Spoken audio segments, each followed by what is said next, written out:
who influence. And with this episode, oh, it's starting just now. Not yet. Yeah.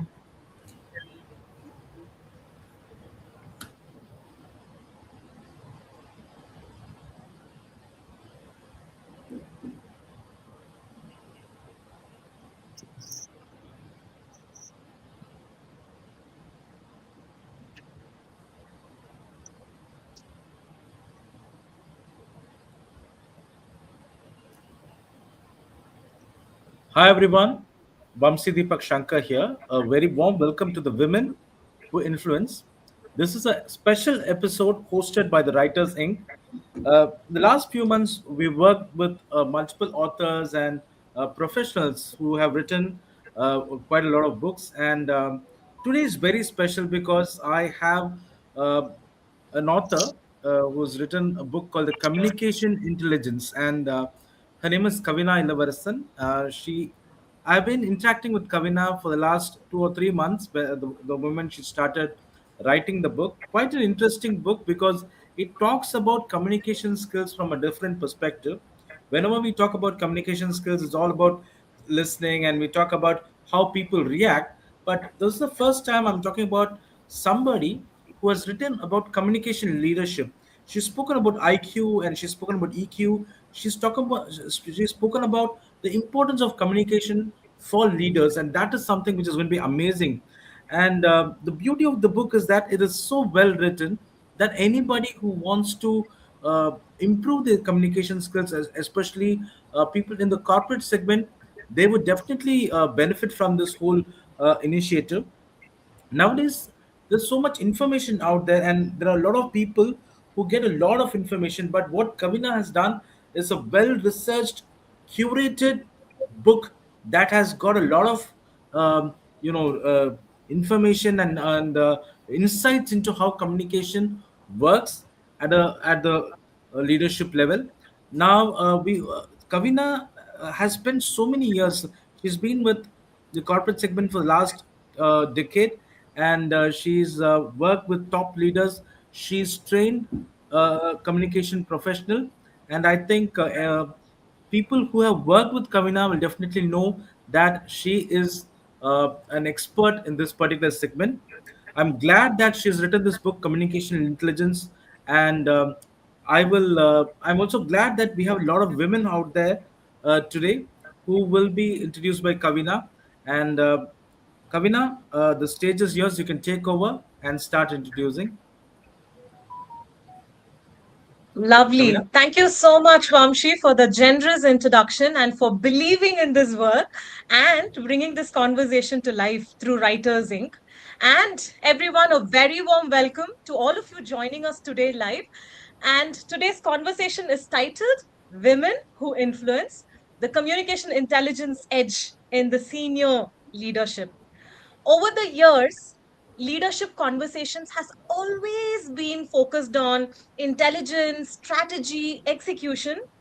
But in every leadership role I have held, I have started to notice something more deeper in a way that leaders don't influence only through their decisions or through your strategy, but they do influence much through communication. And I'm sure all of you will agree with me when I say that communication is very essential, and leadership essentially happens over communication.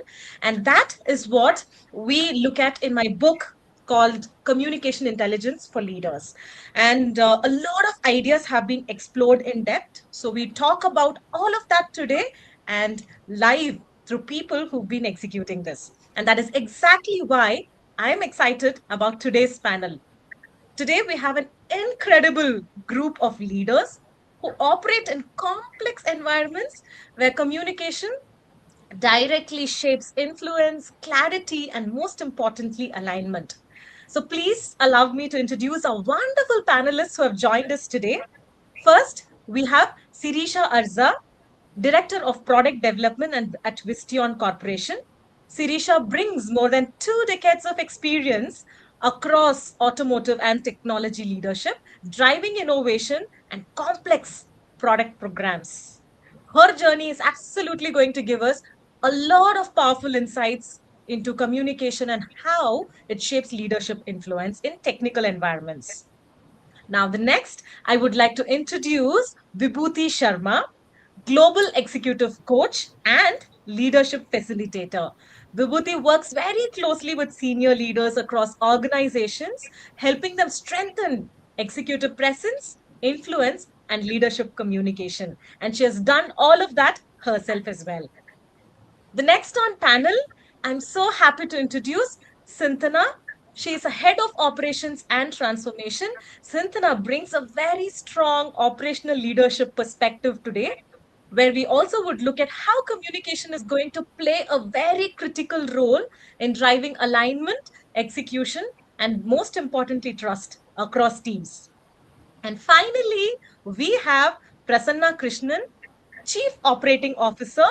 Prasanna brings very deep experience in leading organizations. And we will also hear from her where communication becomes the backbone of clarity, credibility, and decision making.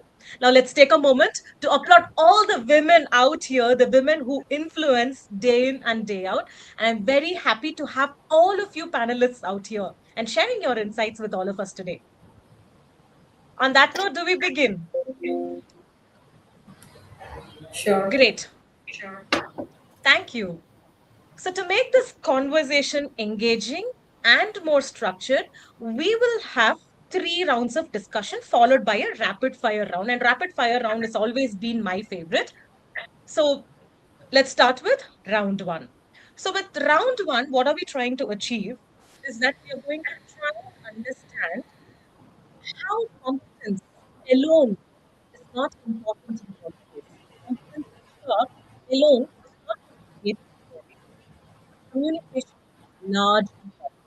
So in this first round, let's look at moments of realization. So now, Vibhuti Sharma, we would like to begin. Was there a moment in your career where how you communicated changed the situation and the outcome? Kavin, I'm going to stop you for a minute. I think there is some lag in your audio. Was it all the time? Yes, while you were asking the first question. Okay. Let me then repeat my question. So, we are starting with the moments of realization. I would like to start with our first panelist for today, Vibhuti Sharma. So, Vibhuti, the question to you is, was there a moment in your career where uh, you've realized how you communicated changed the outcome of a situation significantly? Yeah, hi, Kavina. Thank you, first of all. Great question. I just want to first tie the dots with what you were talking about around communication intelligence.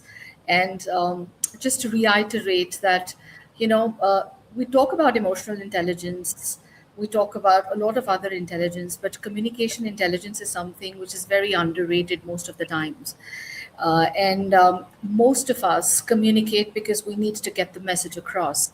But when we're talking about being intelligent and more strategic in our communication, it's often more about going a little bit more deeper and really understanding the intent.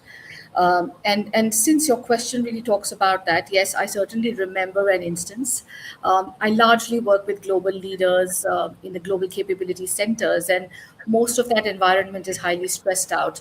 And that's where I remember, I was working on one of my training partners, and we were designing a program for a bunch of very senior leaders for one of the leading banks. And I had my instructional designer. I also had the lead from the bank. And of course, I was the facilitator. So we were working towards designing the program, and everything was almost, ready for this 9 month leadership journey. And what really happened, and this is something that I love doing every time before I get into any workshop, whether it's a coaching or a facilitation, I always like to talk to the participants who are the end users or the people for whom a program is designed. So I just proposed that I would like to talk to the people for whom this program is designed. And hence it was facilitated, and we got on the call. So there were the leaders who were to be a part of the program, who were the audience. I had the instructional designer. I had the leader who had envisioned the entire leadership journey, and we started talking. And when we started talking, we realized that the participants for whom the program was designed was absolutely not aligned with what really was being planned, because nobody really got them into the loop to ask what is it that you face on a day-to-day basis. And when we started talking, we realized that we needed to actually completely restructure the program and redesign it from the scratch. And that one communication actually changed the entire outcome. And I say this from this thought process that many a times we design programs and we facilitate programs, we don't get the right outcomes because communication to most people is just at the surface level, while communication is far more deeper. You need to understand what motivates people, what values do people have, what is the rationale behind doing what it is. And to me, that is communication intelligence. If you're able to get your message across to the people to whom it's intended, I think you've achieved what you really want to do. So probably that was my example, which I hope I was able to answer your question. Absolutely. You did show us the cost of miscommunication, how big and how huge it could be. One thing that stayed with me is that communication is underrated and most of us communicate at surface level. Let's get more deeper. Thank you, Vibhuti. Now I want to bring Prasanna into this conversation. Prasanna, the question that I wanted to ask you is early in our careers, most of us always believe that good work will speak for itself. And I was there as well. So, when did you exactly realize that leaders actually have to make their work more visible through communication? Thanks, Kavina. It's wonderful to be part of this live session today and interacting with quite a lot of leaders like you here on communication intelligence. To me, communication intelligence is all about clarity, context, intent, and impact. So, actually, going back to the question that you actually asked me, working hard and working smart, working as a team is all I thought would create an impact to the work that the team does. So I know we've all had a wonderful journey. And in my journey of 23 years in the IT space, I have always felt in the first decade of my career that, okay, we'll have to do the work and somebody would identify and say, hey, your team did it well, or you created an impact. One such experience almost a decade back, when my team was really technically delivering the best, crunching timelines, working on something that was really different, innovative, with predefined timelines without an impact to the customer or the timelines. The once the project went live, the way the then leadership of that particular project kind of portrayed was like as if everything was seamless, and there was no specific problem statement to the entire delivery. Of course it was like that. That's because the team had actually worked very hard, and that's when the realization came into me that yes, we have done an amazing job, but how do you go and actually let the leader know that, okay, it's been a long journey, wonderful journey, but actually a stressful journey for the team to be where we are today. So it definitely needs to be communicated in the governance that what actually the team does, how do they deliver, what goes behind the scenes, and not just leave it for the leader to assume, okay, this project is done well. There's no customer escalation. Probably that's why everybody is smooth and everything is going well. So this is where, Kavina, I would say that it hit me hard. And I did realize, and after that, I made it a point that every leader that works with me under my capacity, I ensure that communication is very clear on what the team has delivered and very intentfully what has been the journey. May not be all the technical issues, all the functional issues, but at least what the journey was and how it has created impact. So, yeah, that's how I would say that it is important that we communicate precisely what has to be communicated. That was a brilliant example that you showed us. And Prasanna, you truly spoke like a leader, telling us that you will stand up for your team through your communication. telling us that your team did amazing work and you will do the same by communicating the amazingness of your team to your team, to the leaders. Thank you very much. Now let's bring Sirisha into the conversation. Sirisha, we would love to, looking back at your career journey, what communication shift helped you move from being a contributor to being seen as a leader? Okay. I mean, that's a good question, Kavina. And in fact, many youngsters come to me and ask, I'm working very hard, but still I'm not getting promoted. I think that is something we hear very frequently, right? So let me take you back to few years of my younger career days, right? Uh, I used to work nearly 10 hours initially. Then my manager used to say, yeah, you're working very hard, you're a hardworking person, but think like a leader. And that's how my appraisal ends. This has been a journey for, say, a couple of years. That is when I realized, and I also have gone through, talked to many of the leaders like you. And then this is where the realization or the shift has happened. The only way you can groom yourself to be a leader and also be perceived as a leader is when you start to think like a leader. What do you mean? I mean, it is a slight difference, right? Think like a leader, be like a leader. What do I mean by saying that is you have to be able to look at a business perspective, not just about what you are able to deliver, what your team is delivering, but then look at holistically what you can bring value to the organization. The shift in my thought process, shift in the way I communicate the same to the whole audience, be it my peers or superiors, that is when they look at you as a leader and then start to follow. That is the biggest shift, I would say. It indeed is a bigger shift that you have gone through, right? From working really hard to thinking like a leader and communicating the business perspective to a whole lot of audience. Thank you very much, Risha, for telling us how has the shift been. Now let's bring in Sintana into the conversation. Sintana, we would like to ask you this. Many professionals struggle with the transition from execution to influence. And it's a natural journey that everybody takes, right? Execution to influence. What communication changed helped you make that transition very seamless? Right. Yeah, thanks for the question, Kavina, and pleasure meeting you all. Thanks for having me here. This question resonates with me a lot, because I still remember a moment in my career when I had to take a very difficult decision to support one of my team members. I know it wasn't a straightforward decision, and I knew I had to convince or communicate this to my senior leaders, and that this is going to be the right thing. And I was very hesitant because I wasn't sure how it would be received. So I remember walking out of the room feeling very conflicted, confused, and at that moment, my manager back then, he's still my manager today.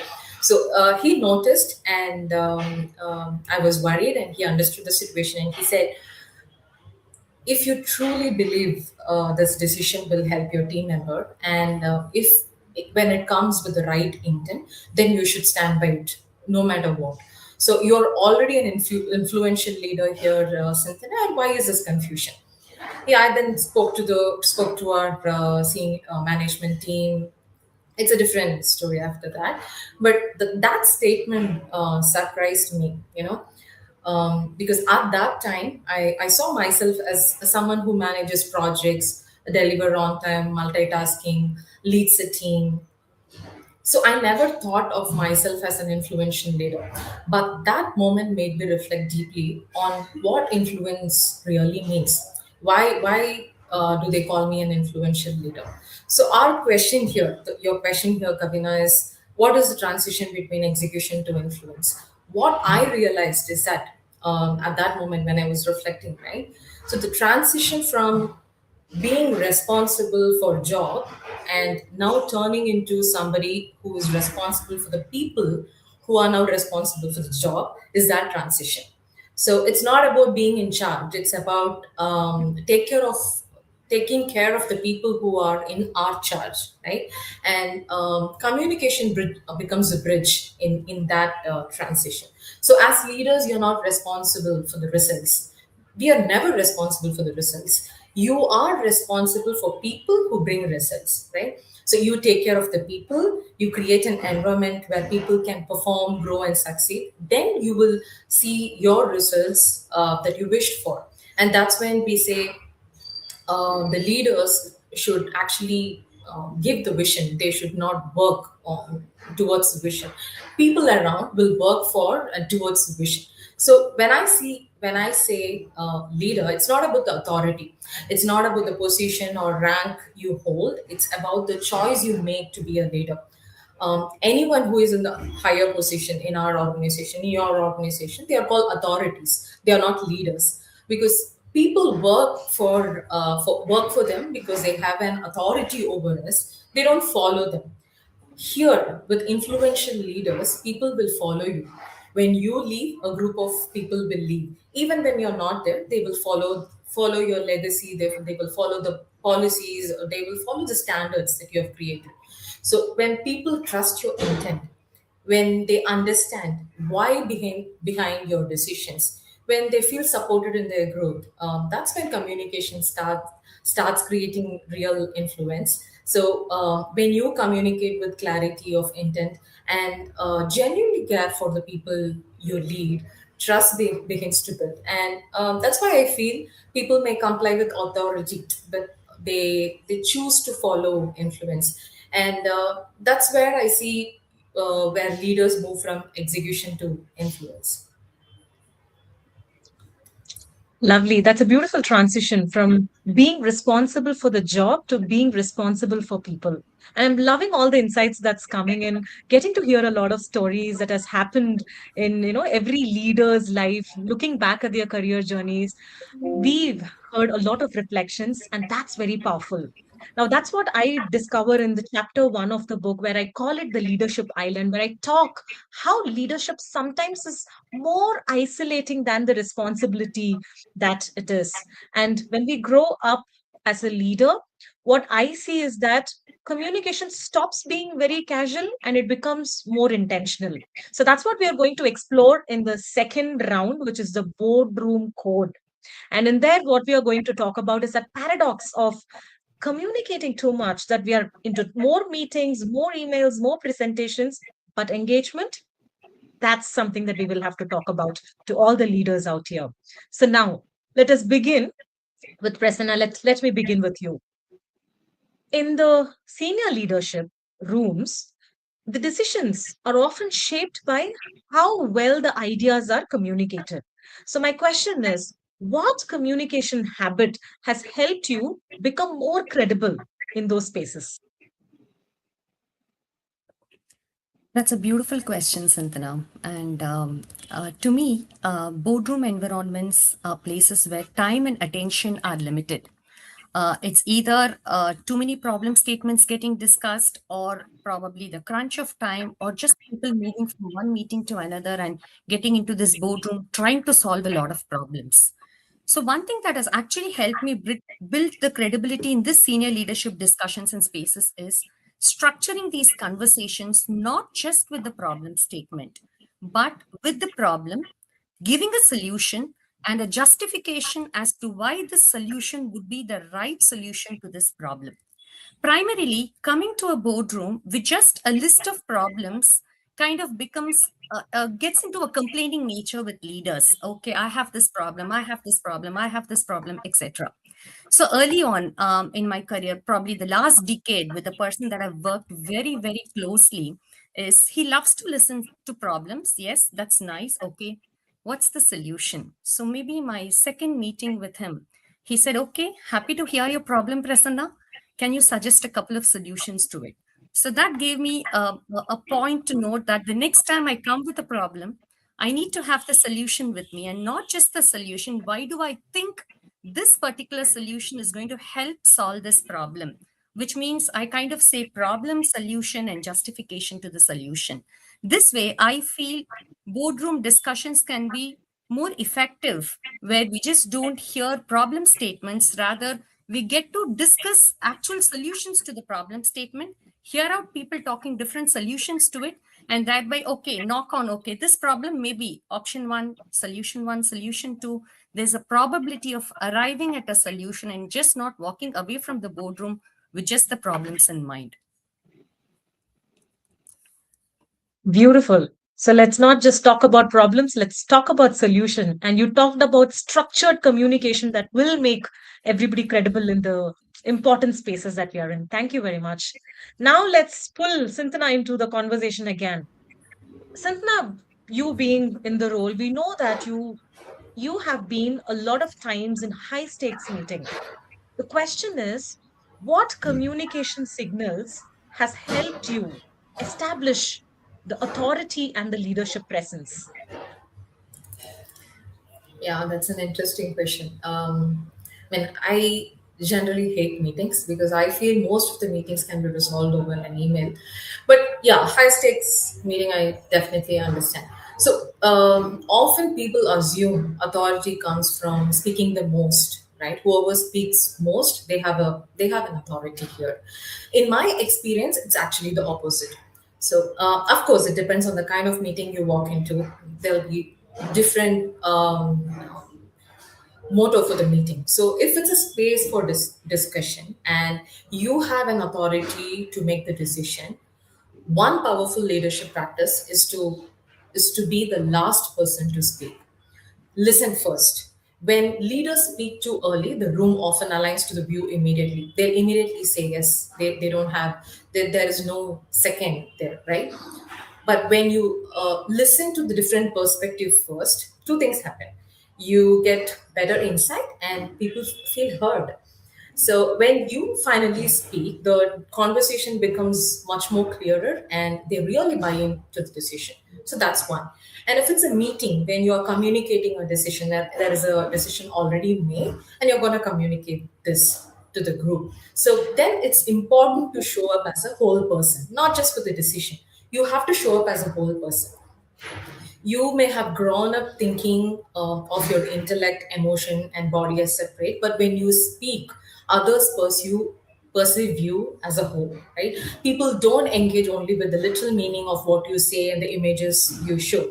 They are continually evaluating your integrity and veracity as they take in your posture, your tone, voice, and mood. So it is, I would say, it is very important to be comfortable with your skin. So that's fun. And then, if in some meetings your role is simply to shape the direction of the conversation, you're just there and you are just trying to keep up the discussion to a certain motto. So there begin a conversation that others want to continue. Definitely, they wanted to continue. You want to hear from them. So start by anchoring the conversation around the why, right? And I have seen this play out very clearly in our leadership rooms. So people don't buy what you do. They don't bother what you do, how you do. But when you say why this is done, then that's when they buy into your statement, right? So don't jump straight into the data or solution. Let's first help the room understand the purpose behind the decision. They should understand the impact it will create and why it matters now. So when there is a clarity, the conversation becomes much more focused. So that's why I feel in the high stakes meeting, people rarely remember who spoke the most. They always remember who brought the most clarity. Lovely. There's a lot of takeaways. What stood out was what you said at the beginning, and that brought in a very different angle to what we have been speaking so far, listening to different perspectives. And that's what in the book as well, it it forms a very core pillar of the safe leadership that is explained in the book, which is feedback resonance. And that's very important, right? When we start or when we are in a very high stakes situation, let's first listen and then we talk or make an impact. Thank you very much, Santana. Now let's move and hear from Vibhuti.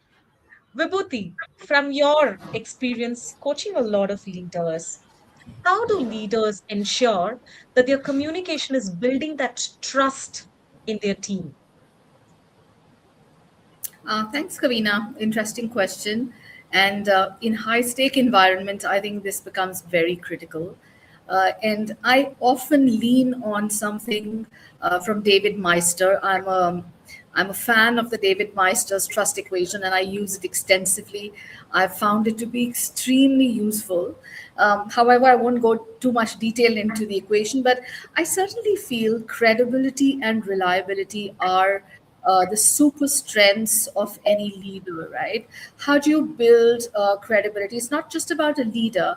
How do I, as an executive presence strategist or a coach, build that credibility and reliability with my clients so that I am the go to person to be able to support them in their leadership journeys?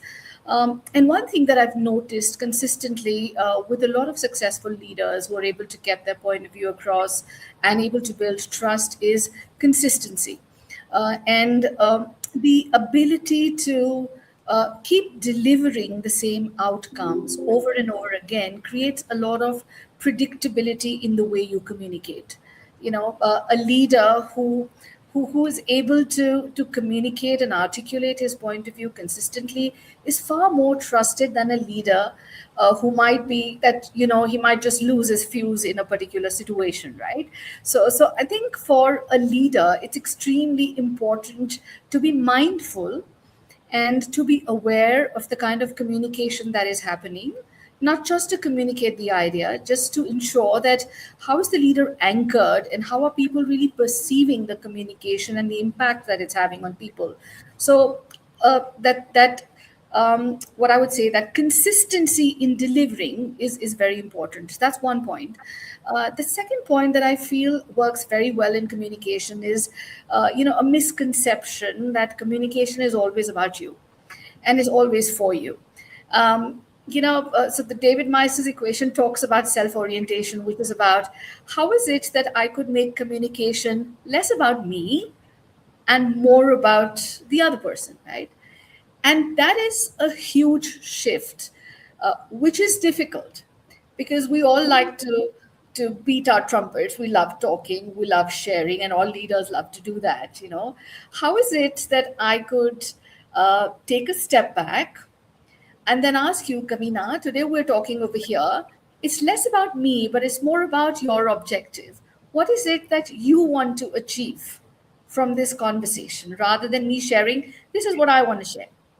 That little shift is a huge differentiator in terms of building trust.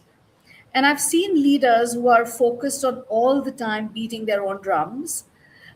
They build far less trustworthy relationships than when you shift the perspective to your audience or to the people on the other side. So for me, I think these would be two very critical aspects for leaders to build trust. And needless to say, the way you show up, if you want your team to be punctual, if you want your teams to be emotionally grounded, then you as a leader need to show it. It's about walking the path yourself and being that role model. So for me, I think that is most important.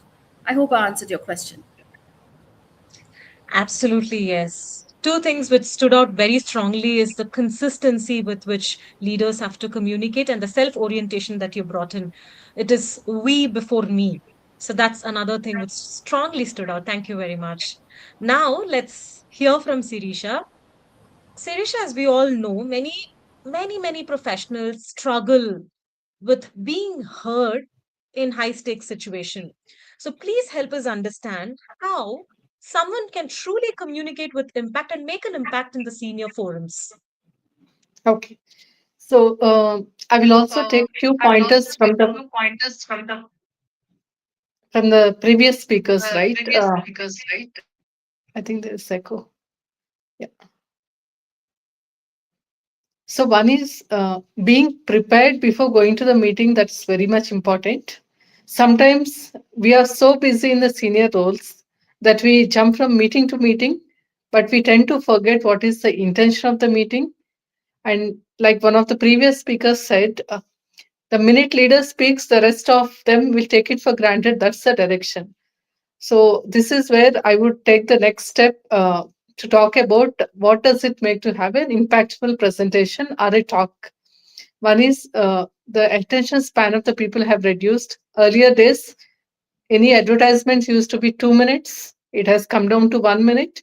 And now it has become nearly 7 seconds, if you all know it. So, which means what we speak, the audience, we have to convey in 7 seconds.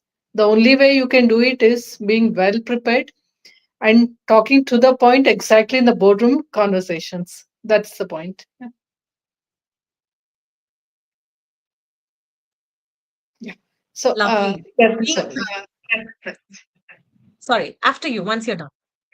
Yes, yeah, I think that's it. So I would say keep it to the point and know your content well. Those are the recommendations I would say. That's very true, and something that we all juggle every day, right? Next meeting, next meeting. Sometimes we just don't have clarity of why do we attend so many meetings. And Sintana, I think she did also talk that high stakes meeting. There's a lot of meetings which is happening on email, and that's very true. That's the communication overload that that all of us are talking and experiencing as well. So that's the round two where we heard about high stakes, senior leadership rooms, in meeting rooms which where important decisions are being made, and we heard a whole lot of things coming about how do we structure our conversation, which is very important, how do we listen to different perspectives, and how consistent our communication has to be, moving from me to we, and Sirisha being very succinct on her point, telling us that let's be prepared for all the meetings, and that will truly create an impact and influence that we all need as leaders in today's communication world. Now let's move on and go to the next round, right? So we did have a lot of reflections, and then we spoke about a lot of turns in the second round. So now in the third round, I want to talk about the how communication is influencing also in the real world life. So in this round, I would like to understand what every leader here has gone through. So first, let us pull in Srisha. And Srisha, let's begin with you. What are the most common communication mistakes that you have seen that has prevented the professionals from being perceived as leadership ready? Okay. Yeah. So few things we can keep it in mind. One is in any conversation, sometimes we tend to only communicate what is that we need, right? In any meetings, we are so much focused to say, I need XYZ for my project, I need XYZ for me to grow. So the shift from asking what we want to what is that we can deliver for the organization, that thought process has to step in. And second, when we start to look at organization in a horizontal way, that is, we have to build our expertise not just about our own function, but then some amount of familiarity across the organization and the business perspective when we have it. That is where our leadership journey starts, and that is how we are perceived as the leaders.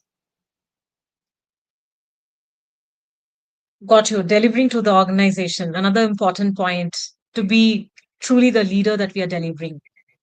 Thank you, Correct. Sirisha. Now let's move on and pull Vibhuti into this conversation on influence. Vibhuti, how important is perception management in the leadership communication?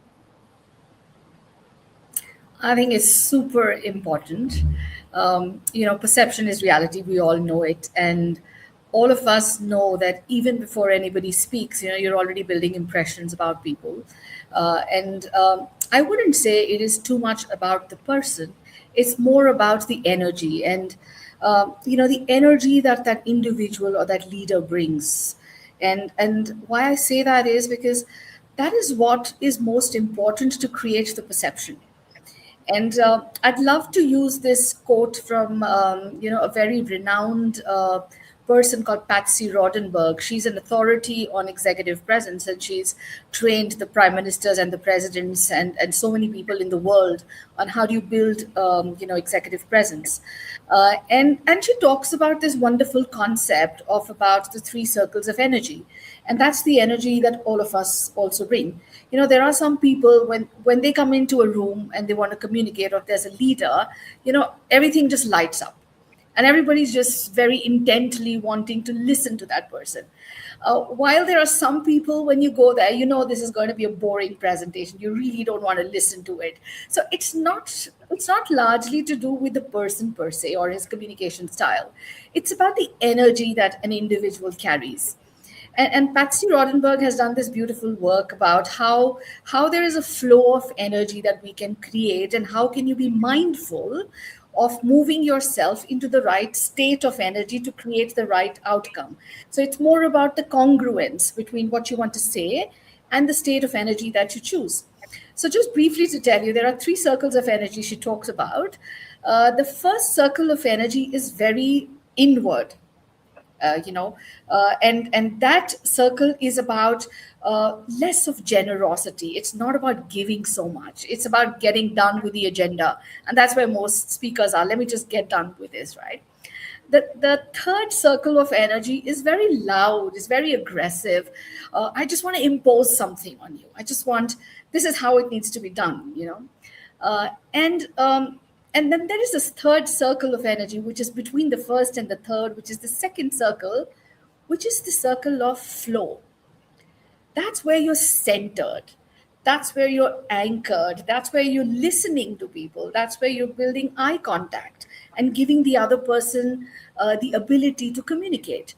So as leaders, when you're building your perceptions, it's very important to be mindful in which circle am I operating.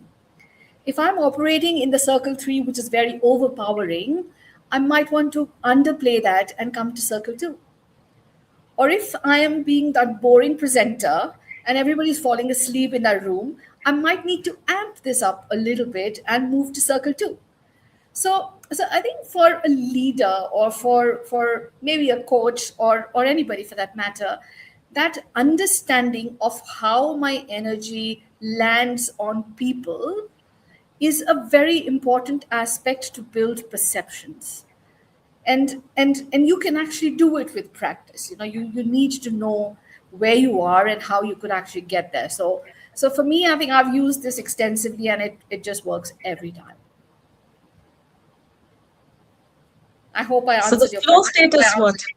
Absolutely. The flow state is the state where all of us are flowing as leaders, right? So it's a Absolutely. beautiful state to be in. Yeah. And in neuroscience, they say something as the neurons in the brain, which starts mirroring. So the concept is mirroring the neurons, and when the leader is standing, there's a lot of mirror neurons at play, a lot of mirroring at play.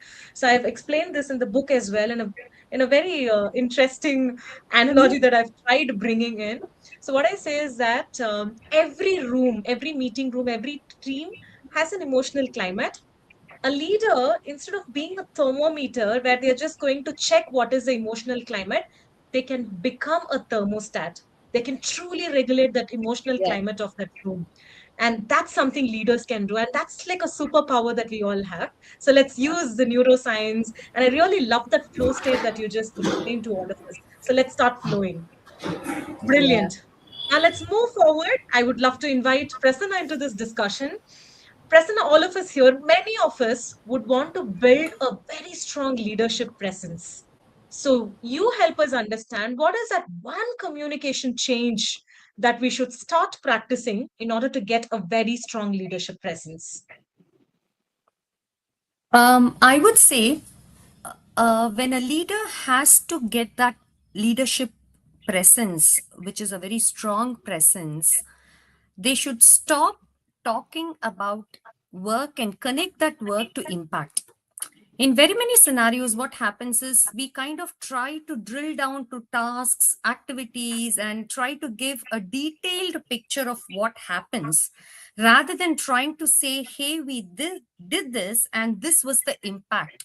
We try to get a little more technical. Maybe people coming from a technical background, functional background, try to want to superimpose the knowledge that they have, and they try to put in information that may not be needed as leaders in that particular environment. For example, rather than telling we implemented a solution, we could probably say the solution actually reduced processing time by 40% and improved customer satisfaction.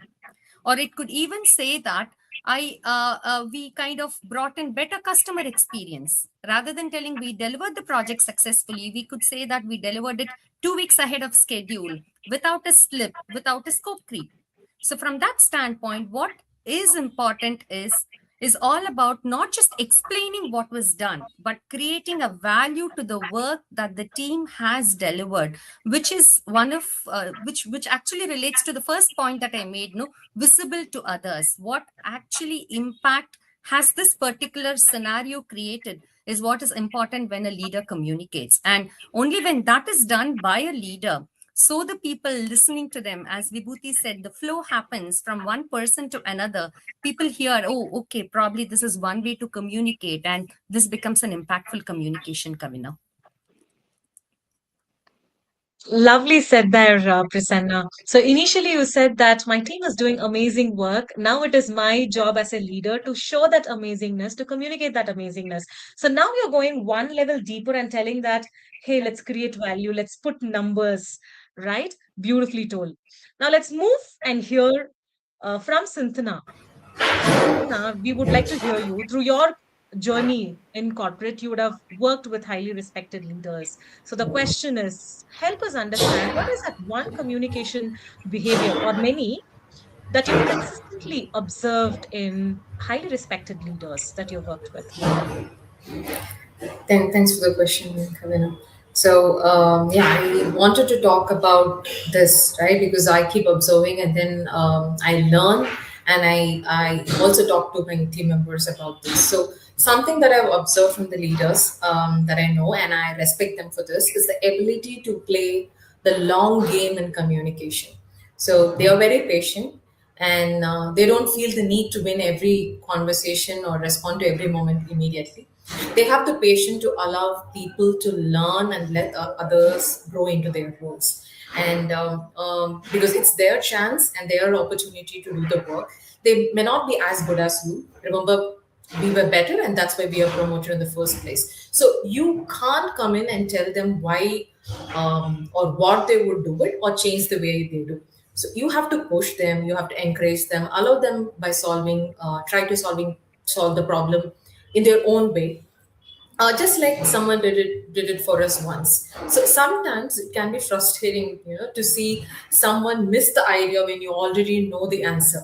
You know the answer, this is the problem statement or this is the solution, but they don't do it. They literally miss it, and the temptation to is to swoop in and fix it immediately. But when you do that, remember, you're not really leading it. You're simply doing the work again, and just from a leadership position.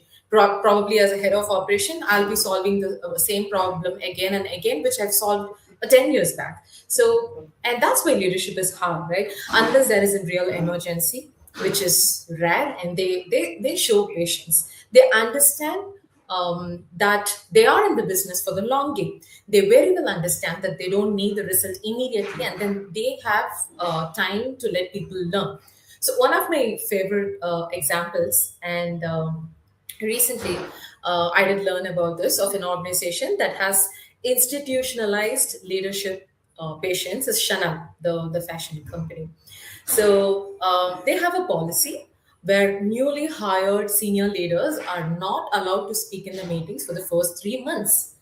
And the idea is simple, right? You don't yet know the company about the company, and you learn by listening.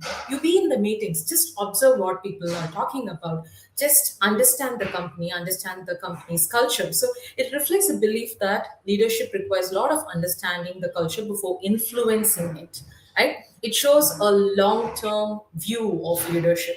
That's not contributing immediately for the 90 days is perfectly fine if it helps build a deeper understanding. And probably that's I find that remarkable, right? And this is one of the reasons that the company has remained successful for many years. And I really feel it's because of the leadership patience. Kavina, hope I answered your question. Absolutely, yes. What I loved is long game in communication, right? You don't necessarily, as a leader, have to win all the conversations. So that's something which has brilliantly stood out. So that brings us to the close of the third round, which is communication code of influence. So what I heard is that as we move forward in our career journey, communication becomes less about talking about oneself and more about how people are going to experience us, and less about the work, but more about the engagement of people.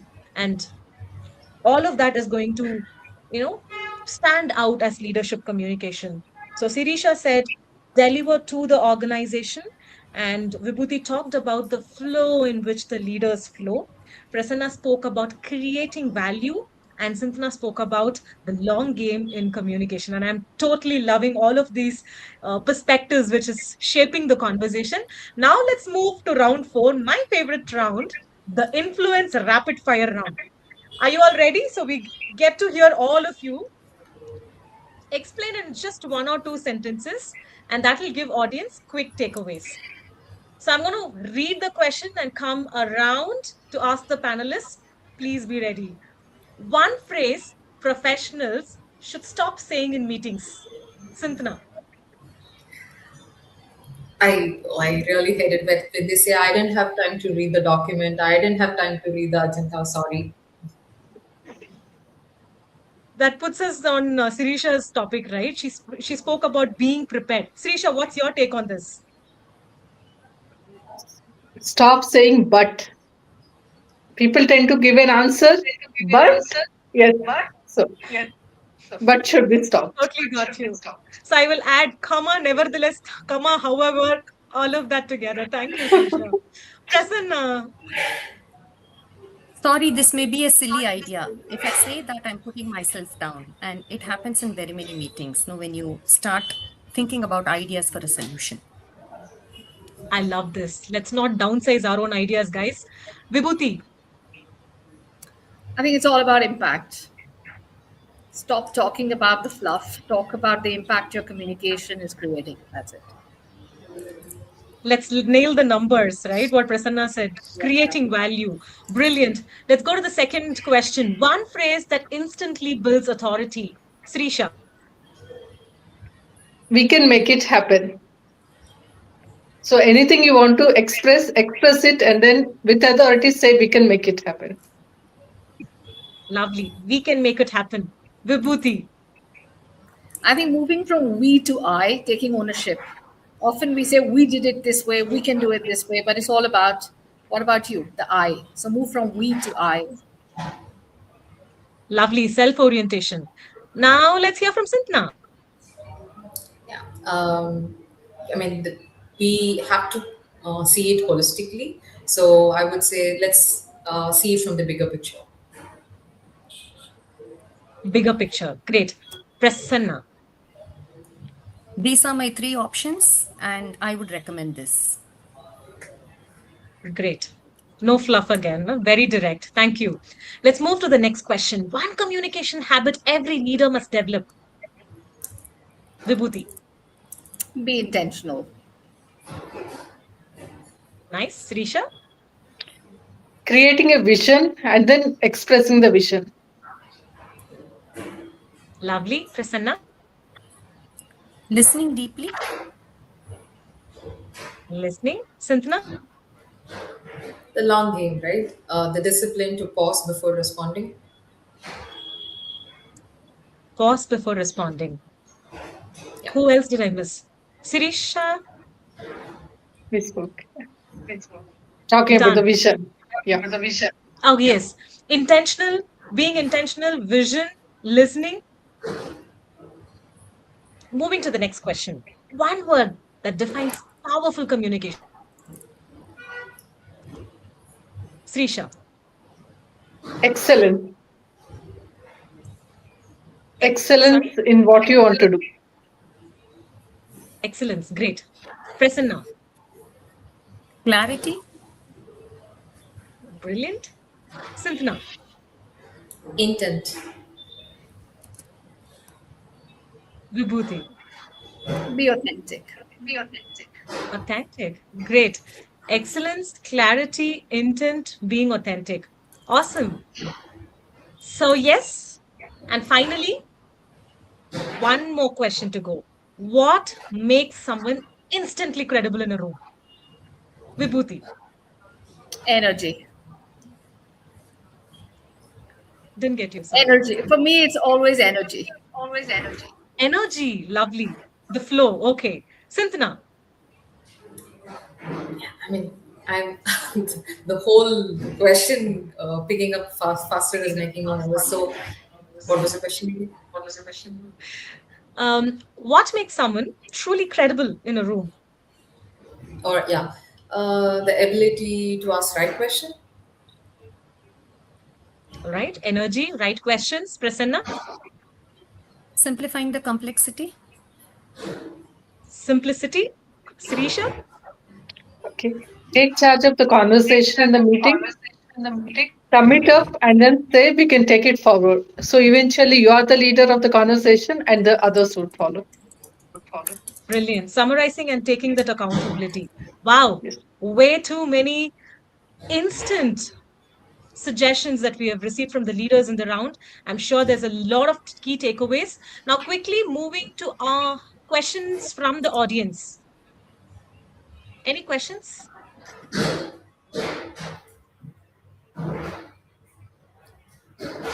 Lovely. That means a lot of clarity that was brought in by the panelists today. And I'm not wondering why there are no questions at all.